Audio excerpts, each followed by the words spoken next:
Hello everyone. आज के video में हम इम्यूनोफ्लोरेसेंस को डिस्कस करेंगे। पहले इस टॉपिक को डिस्कस करने से पहले मैं आप लोगों से रिक्वेस्ट करना चाहती हूँ कि जो भी इस वीडियो को देख रहे हैं या मेरे चैनल के वीडियोस को देख रहे हैं और उससे उनको समझ में आ रहा है अगर, तो प्लीज़ मेरे चैनल को सब्सक्राइब कर दीजिए, वीडियो को लाइक कर दीजिए। प्लीज़ मेरी ये रिक्वेस्ट है। मैं काफ़ी टाइम से मैं ये बात बोल रही हूँ लेकिन आप लोग आते हैं और वीडियो देख के चले जाते हैं। जिसने वीडियो बनाया है और जो आपके लिए इतना मेहनत कर रहा है टाइम निकाल के, और आपको उससे फ़ायदा अगर हो रहा है तो आप एक सब्सक्राइब और लाइक का बटन तो दबा ही सकते हैं। तो प्लीज़ मेरी रिक्वेस्ट है कि हो सके तो ऐसा कर लीजिए, बाकी आगे आपकी मर्ज़ी। ठीक है, तो चलिए खैर स्टार्ट करते हैं इम्यूनोफ्लोरेसेंस जो हमारा आज का टॉपिक है। देखिए, इम्यूनोफ्लोरेसेंस एक मेथड है डिटेक्शन का, या एक इसको हम कह सकते हैं ये एक ऐसे है। ऐसे क्या होता है, कोई भी डिटेक्शन टेक्निक होती है उसको हम ऐसे कहते हैं। तो ये भी इम्यूनोफ्लोरेसेंस भी एक डिटेक्शन टेक्निक है। इसका यूज़ हम किस चीज़ की डिटेक्शन में करते हैं? एंटीजन की डिटेक्शन में। तो वही लिखा हुआ है कि एंटीजन डिटेक्शन टेक्निक है। और उस एंटीजन को हम कहाँ पे डिटेक्ट करेंगे? किसी बायोलॉजिकल सैंपल में। बायोलॉजिकल सैंपल जैसे ब्लड सैंपल हो सकता है, सीरम सैंपल हो सकता है, यूरिन सैंपल हो सकता है, बायोलॉजिकल सैंपल कुछ भी हो सकता है। तो अगर हम किसी बायोलॉजिकल सैंपल में एंटीजन को डिटेक्ट करने की कोशिश कर रहे हैं तो ये टेक्निक हम यूज़ कर सकते हैं। ठीक है, एंटीजन के साथ साथ हम इसका यूज़ एंटीबॉडी को डिटेक्ट करने के लिए भी कुछ केसेस में करते हैं। ठीक, अब ये एंटीजन एंटीबॉडी को डिटेक्ट करने का जो इसका ये प्रोसेस है या टेक्निक है वो किस चीज़ पे बेस्ड होती है? एंटीजन एंटीबॉडी इंटरेक्शन पे बेस्ड होती है। ठीक है, इम्यूनोफ्लोरेसेंस की जो टेक्निक है वो एंटीजन एंटीबॉडी इंटरेक्शन पे बेस्ड होती है, जिसको हम देख सकते हैं या विजुलाइज कर सकते हैं फ्लोरेसेंट डाइज की हेल्प से। ठीक है, तो एंटीजन एंटीबॉडी इंटरेक्शन हमें दिख जाएगा अगर हम किसी फ्लोरेसेंट डाई का यूज़ करेंगे, तो हम उसको रियल टाइम में मॉनिटर कर सकते हैं। तो ये हो गया इम्यूनोफ्लोरेसेंस की डेफिनेशन। अब इसकी हम प्रिंसिपल देख लेते हैं कि ये किस प्रिंसिपल पे बेस्ड है। तो हमें सबसे पहले फ्लोरेसेंट डाई का मतलब पता होना चाहिए, फ्लोरेसेंस पता होना चाहिए क्या होता है। तो देखिए, फ्लोरेसेंट डाई क्या होती है? फ्लोरेसेंट डाई एक ऐसे सब्सटेंस होते हैं जो लोअर वेवलेंथ को एब्जॉर्ब करके हायर वेवलेंथ की लाइट को एमिट करते हैं। तो देखिए, अगर कोई भी वेवलेंथ अगर हाई वेवलेंथ की है, सॉरी, अगर कोई भी लाइट अगर हाई वेवलेंथ की है तो वो हमें आंखों से इजीली दिख जाता है। कैसे? जैसे आपको पता होगा ना, ब्लू लाइट की जो वेवलेंथ होती है वो कम होती है, रेड लाइट की वेवलेंथ ज़्यादा होती है। इसलिए जो सिग्नल्स बनाए जाते हैं रेड कलर के, रेड कलर का कपड़ा अगर हमें दूर से ही दिखा दिया जाए तो हम उसको देख लेते हैं, क्योंकि रेड कलर की क्या होती है, वेवलेंथ ज़्यादा होती है, उसको बहुत दूर से भी हम देख सकते हैं। तो अगर हमें ऐसा कोई कलर मिल जाए जिसकी वेवलेंथ ज़्यादा हो तो हम उसको डिटेक्ट ईजिली कर पाएंगे ना।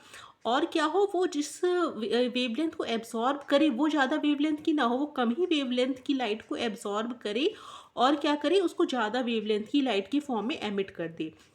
तो फ्लोरेसेंट डाई यही करती हैं। तो क्या लिखा है उसमें? Absorb light of high energy and low wavelength. जिसकी वेवलेंथ लो रहेगी वो एनर्जी में ज़्यादा होगी। ठीक है, हाई एनर्जी, मतलब ये दोनों में इन्वर्स रिलेशनशिप होता है ना, is equal to H nu. जैसे आप लोग जानते हैं एच सी अपॉन लेमडा लिख देते हैं, तो लेमडा का एनर्जी के साथ हमेशा इन्वर्स रिलेशनशिप होता है। तो ये absorb light of high energy and low wavelength, जिसका एग्जाम्पल मैंने दिया हुआ है यूवी लाइट। एक तरह से ये यूवी लाइट को एब्जॉर्ब करता है और विजिबल रेंज की लाइट को एमिट करता है, जिसकी वेवलेंथ ज़्यादा होती है, एनर्जी कम होती है। ठीक है, तो इसका ये जो ये प्रोसेस है, ये पूरा फ्लोरेसेंट डाई का एब्जॉर्ब करके लाइट को एमिट करना हायर वेवलेंथ की, इस प्रोसेस को हम कहते हैं क्या है? फ्लोरेसेंस कहते हैं। ठीक है, इसी को हम फ्लोरेसेंस कहते हैं। अगर कोई आपसे फ्लोरेसेंस की डेफिनेशन पूछे तो आपको यही बताना होगा। ठीक है, अब जो हम ये इम्यूनोफ्लोरेसेंस में कॉमनली यूज़ करते हैं डाई, उसका नाम है फ्लोरेसिन आइसोथायोसाइनेट। इसको हम क्या कह सकते हैं?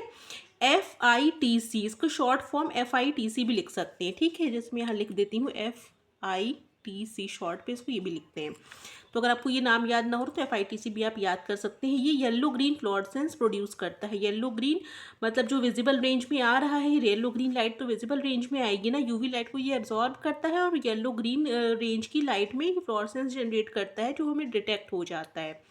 ठीक है, तो ये हो गया। अच्छा, इसमें जो हम फ्लोरेसेंस जनरेट कर रहे हैं, फ्लोरेसेंट डाई का यूज़ कर रहे हैं, इसलिए हम इसको, इस टेक्निक को एक और नाम देते हैं फ्लोरेसेंट एंटीबॉडी टेस्ट या फैट टेस्ट भी इसको हम कह सकते हैं, फ्लोरेसेंट एंटीबॉडी टेस्ट, क्योंकि हम इसमें जो एंटीबॉडी यूज़ करेंगे वो फ्लोरेसेंट डाई से लेबल्ड होंगी। ठीक है, तो ये हो गया हमारा फ्लोरेसेंस, इम्यूनोफ्लोरेसेंस का मतलब डेफिनेशन भी हो गया और फ्लोरेसेंस के बारे में भी हमने देख लिया। अब देखिए जो फ्लोरेसेंस है, मैं थोड़ा सा यहाँ पे लीक से हट के बात बता रही हूँ कि आपको ये फ्लोरेसेंस, फ्लोरेसेंट, ये सब की स्पेलिंग याद करना थोड़ा सा कठिन हो जाता है, तो आप इसको थोड़ा ब्रेक करके लिखिएगा। जैसे सबसे पहले आप लिखिए फ्लू, ठीक है, फ्लू लिख दीजिए। उसके बाद और जिससे मतलब हमें जैसे मेटलर्जी करते हैं ना, तो और से ही हमें मिनरल मतलब जो भी मेटल मिलते हैं, तो और आप याद रख सकते हैं।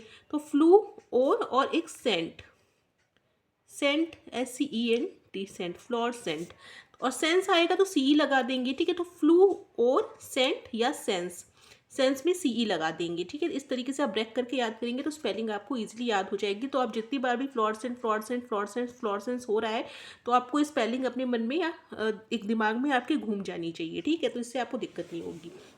अब देखते हैं इसके टाइप्स। इम्यूनोफ्लोरेसेंस दो टाइप के होते हैं, एक डायरेक्ट इम्यूनोफ्लोरेसेंस होता है, एक इनडायरेक्ट इम्यूनोफ्लोरेसेंस होता है। डायरेक्ट इम्यूनोफ्लोरेसेंस में प्राइमरी एंटीबॉडी को फ्लोरेसेंट डाई से लेबल करते हैं, और इनडायरेक्ट इम्यूनोफ्लोरेसेंस में सेकेंडरी एंटीबॉडी का यूज़ करते हैं, जिसको हम फ्लोरेसेंट डाई से लेबल्ड करते हैं। ठीक है, अब प्राइमरी एंटीबॉडी सेकेंडरी एंटीबॉडी में डिफरेंस क्या होता है? प्राइमरी एंटीबॉडी हमेशा एंटीजन के साथ बाइंड करती है, सेकेंडरी एंटीबॉडी एंटीबॉडी के साथ बाइंड करती है। ठीक है, ये दोनों में डिफरेंस होता है। अभी सब जो बाइंड कराने के बाद जो हमारे एंटीजन एंटीबॉडी कॉम्प्लेक्स बन जाते हैं, उसको हम फ्लोरेसेंट माइक्रोस्कोप के अंडर विजुअलाइज कर लेते हैं। ठीक है, फ्लोरेसेंट माइक्रोस्कोप में ही यूवी लाइट का कुछ ना कुछ सोर्स होगा। जब इस पे पड़ेंगे फ्लोरेसेंट डाई पे, तो वो चमकने लगेगा। डाई मतलब किसी वेवलेंथ, विजिबल वेवलेंथ की लाइट एमिट करेगा, तो हमें दिखाई पड़ जाएगा कि कहाँ पे जो ये इंटरेक्शन है या एंटीजन एंटीबॉडी कॉम्प्लेक्स कहाँ पे बने हैं, वो हमें दिख जाएगा इजीली। ठीक है, तो फ्लोरेसेंट माइक्रोस्कोप भी इसमें चाहिए होगा। अब देखिए आप फिर हेडिंग डालेंगे डायरेक्ट इम्यूनोफ्लोरेसेंस। डायरेक्ट इम्यूनोफ्लोरेसेंस में इतने चीज़ से काम नहीं चलेगा, आपको डायग्राम भी बनाना पड़ेगा। तो यहाँ जगह नहीं थी, डायग्राम मैंने अलग से बना दी है। तो देखिए डायरेक्ट इम्यूनोफ्लोरेसेंस में क्या है, हमारे एंटीजन कोटेड वेल्स हैं। कोई आपको एक प्लेट टाइप की मिलेगी, उसमें एंटीजन अगर पहले से प्रेजेंट है, तो उसमें अगर आप प्राइमरी एंटीबॉडी डालेंगे जो कि फ्लोरेसेंट डाई से अटैच्ड है या लेबल्ड है, तो इसको हम इजीली डिटेक्ट कर लेंगे। कहाँ पे? फ्लोरेसेंट माइक्रोस्कोप में, कि मतलब ये इंटरेक्शन हो रहा है कि नहीं हो रहा है। अगर नहीं हो रहा होगा तो एक वॉशिंग वाला स्टेप होता है, उसमें जो एक्स्ट्रा एंटीबॉडी होते हैं वॉश हो जाते हैं। अगर ये बाइंडिंग नहीं हो रही होगी तो ये भी वॉश हो जाएंगे। ठीक है, तो कोई बाइंड ही नहीं होगा तो हमें फ्लोरेसेंस नहीं मिलेगा। तो फ्लोरेसेंस मिल रहा है, इसका मतलब ये है कि बाइंडिंग हुई है। ठीक है, तो ये हमारा डायरेक्ट इम्यूनोफ्लोरेसेंस में प्राइमरी एंटीबॉडी डाला हमने चुपचाप से, और इंटरेक्शन को स्टडी कर लिया कि हो रहा है कि नहीं हो रहा है। इनडायरेक्ट वाले में देखिए क्या करते हैं, इनडायरेक्ट वाले में हम डायरेक्ट एंटीबॉडी का यूज़ नहीं करते। हम पहले प्राइमरी एंटीबॉडी डालते हैं जो एंटीजन के साथ बाइंड करती है, फिर सेकेंडरी एंटीबॉडी डालते हैं जो प्राइमरी एंटीबॉडी के साथ बाइंड करती है, उसके एफसी रीजन के साथ। तो क्या होता है, फ्लोरेसेंट डाई हम सेकेंडरी एंटीबॉडी में अटैच करते हैं, सेकेंडरी एंटीबॉडी इसमें लेबल्ड होती हैं। तो चीज़ वही है, बस इसमें डायरेक्ट एंटीबॉडी का यूज़ ना करके दो तरीके की एंटीबॉडीज़ का यूज़ किया जा रहा है, इसलिए इसको हम इनडायरेक्ट इम्यूनोफ्लोरेसेंस बोल रहे हैं। ठीक है, तो इसका यूज़ भी हम एंटीजन को डिटेक्ट करने के लिए करेंगे, क्योंकि अगर एंटीजन बाइंड होगा तभी प्राइमरी एंटीबॉडी भी बाइंड होंगी, अगर प्राइमरी एंटीबॉडी बाइंड होंगी तभी सेकेंडरी उनसे बाइंड होंगी। अगर ये बाइंडिंग होगी ही नहीं तो वॉशिंग स्टेप में सब रिमूव हो जाएंगे, तो कोई भी बाइंडिंग नहीं होगी, मतलब कि एंटीजन एंटीबॉडी कॉम्प्लेक्स नहीं बन रहा है। तो इस तरीके से हम एंटीजन की प्रेजेंस को डिटेक्ट कर सकते हैं। ठीक है, अगर आपको कोई भी डाउट लग रहा है और बहुत फास्ट अगर आपको लग रहा है हो रहा है, तो फिर आप मुझसे कमेंट करके पूछ सकते हैं, मैं आपको वहीं पर एक्सप्लेन कर दूंगी। ठीक है, क्योंकि मैं थोड़ा फास्ट इसलिए बोल रही हूँ क्योंकि इस तरीके के कॉम्प्लेक्स मैंने पहले भी इम्यूनोलॉजी के कुछ लेक्चर्स में बताए हुए हैं, तो आप उसको वहाँ जाके भी क्लियर कर सकते हैं। ठीक है, अब देखिए एप्लीकेशन क्या है इम्यूनोफ्लोरेसेंस का, कहाँ पे यूज़ करते हैं। कोई भी एंटीजन जो डिजीज़ कॉज कर रहा है उसकी प्रेजेंस है कि नहीं सैंपल में, बायोलॉजिकल सैंपल में, ये हम डिटेक्ट कर लेंगे क्योंकि एंटीजन का ही डिटेक्शन कर ही रहे हैं। इसके अलावा ऑटो इम्यून डिसऑर्डर्स, ठीक है, कुछ अगर ऑटो इम्यून डिसऑर्डर्स अगर किसी को है तो हम इन वीवो ही उसकी स्टडी कर सकते हैं कि उस तरह की सेल प्रेजेंट है कि नहीं है, या क्या वजह है कि मतलब ये कोई भी डिसऑर्डर हो रहा है, तो उसकी वजह का पता लगाने के लिए हम एक बार इस तरह की टेक्निक का यूज़ कर सकते हैं। इसके अलावा कोई स्पेसिफिक प्रोटीन है वो सेल में, in vivo detection of presence of specific protein inside cell, किसी भी सेल में कोई भी प्रोटीन प्रेजेंट है कि नहीं है, हमारी बॉडी में वो स्पेसिफिक प्रोटीन बन रही है कि नहीं बन रही है, उसको भी डिटेक्ट करना चाहे तो हम इसकी मदद से कर सकते हैं। इसके अलावा जो सेल सरफेस रिसेप्टर्स होते हैं, अगर कोई सेल हमारी म्यूटेटेड हो गई है तो उसके रिसेप्टर्स चेंज हो जाएंगे, तो सेल सरफेस रिसेप्टर की स्टडी में भी हम इस टेक्निक का यूज़ कर सकते हैं। डायरेक्ट इन वीवो हम सेल में ही डायरेक्ट इसको टारगेट करके स्टडी कर सकते हैं। इसके लिए आपको आइसोलेट करने की भी ज़रूरत नहीं है।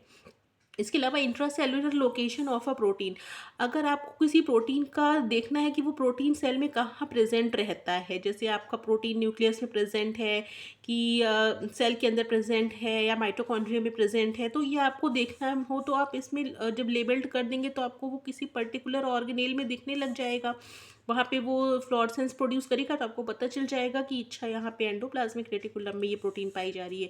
तो इस तरीके से इंट्रासेल्युलर लोकेशन का भी पता लगाने के लिए हम इस मेथड का यूज़ कर सकते हैं। इसमें हमें चाहिए क्या होगा, इम्यूनोफ्लोरेसेंस में आपको एंटीजन एंटीबॉडी कॉम्प्लेक्स बनाना है तो एंटीबॉडी चाहिए ही होगा, फ्लोरेसेंट डाई चाहिए होगी और फ्लोरेसेंट माइक्रोस्कोप चाहिए होगा। तो आप इसमें उसको ये भी लिख सकते हैं कि क्या क्या इसमें मटेरियल्स आपको रिक्वायर्ड होंगे।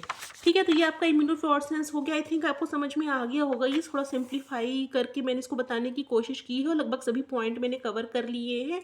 तो इसको देखिए, फिर नेक्स्ट वीडियो हम फ्लो साइटोमेट्री पर लेकर के आएंगे। तब तक के लिए थैंक यू।